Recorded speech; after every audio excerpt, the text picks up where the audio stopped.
90 cm, c'était la hauteur du seuil qui a été enlevée cet automne sur le Formant, dans l'enceinte du parc de Sibens. C'était trop pour permettre aux poissons de remonter la rivière et trouver des caches propices à la reproduction. Alors ce seuil date de la fin du XVIIIe siècle, donc il a été mis en place pour permettre l'alimentation de l'étang de Sibens, grâce à un aqueduc qui partait donc de cet édifice jusque vers l'étang, et donc qui créait un obstacle pour la continuité écologique du Formant. D'accord, donc on décide de le démonter aujourd'hui pour cette raison ou aussi d'autres... Pour cette raison, et puis il n'a plus spécialement d'utilité puisqu'on s'est aperçu que l'étang de Sibens peut très bien s'alimenter par ses propres sources. Il y a environ 4 ou 5 sources dans le fond de l'étang qui lui permet donc de s'alimenter de lui-même.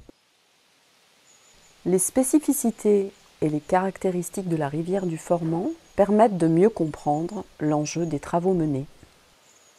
On est sur la portion amont d'un cours d'eau de plaine, puisqu'effectivement il n'y a pas une pente très forte et qu'on est sur le secteur du plateau de la Dombe à la jonction avec la Saône. Donc c'est là que les cours d'eau prennent un petit peu de pente pour rejoindre la Saône.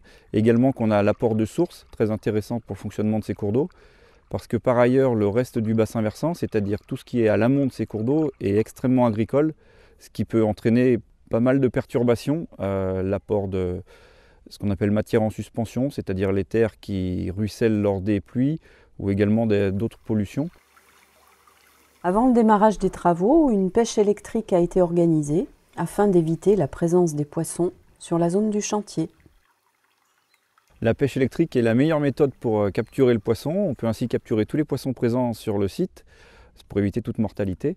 Et on a également pu observer ce qu'il y avait comme espèce, la quantité de poissons présentes pour évaluer l'intérêt des travaux. Le potentiel piscicole est donc là, mais les conditions de son développement restent fragiles. D'où l'intérêt de ces travaux. Les bénéfices attendus, c'est la continuité écologique, que les sédiments ne s'amoncellent pas en amont de ce seuil, et en plus la migration des poissons qui pourront remonter sur leur zone de frai au moment de la frai, notamment pour la truite au mois de novembre ou décembre. Le parti pris de ce chantier est globalement de laisser faire la nature, d'observer ce qui se passe et de n'agir que si nécessaire. Alors, comme nous sommes dans une zone boisée naturelle, le parti pris a consisté à contraindre le moins possible la rivière. Il a donc fallu, dans l'ordre, dégager la végétation du site, enlever le seuil, un radier 2 piles de béton et gabions de part et d'autre, faire en sorte de ne pas mélanger les matériaux, gravier du lit de la rivière, terre des berges, béton à concasser et évacué.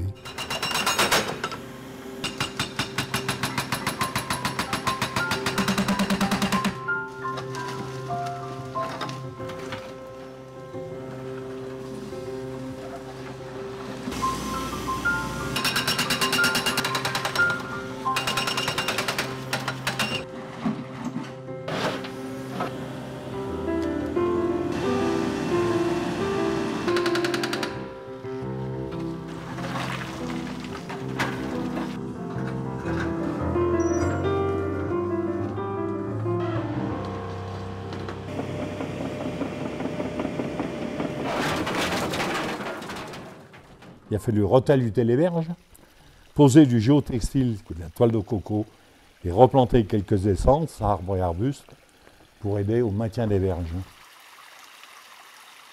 Donc on va laisser faire un petit peu la rivière, voir comment va se comporter la rivière. D'ici dans quelques mois, on verra s'il faut réaménager, remettre des obstacles pour recréer des caches dans la rivière. Le dérasement du seuil de Sibens est le premier chantier de gestion des milieux aquatiques et prévention des inondations, GEMAPI, porté par la communauté de communes Dombes-Saône-Vallée.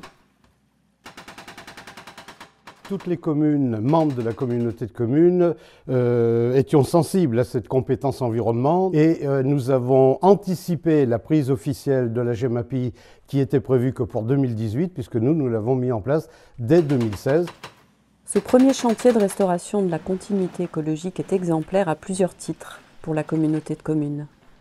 Nous avons opté pour la solution technique du dérasement totale qui est la plus favorable pour le cours d'eau et pour l'activité piscicole. Parce que nous avons fait ces choix et que nous avons pu les inscrire rapidement dans le 10e programme de l'Agence de l'eau. Nous avons pu donc obtenir un financement de 80% du coût de l'opération.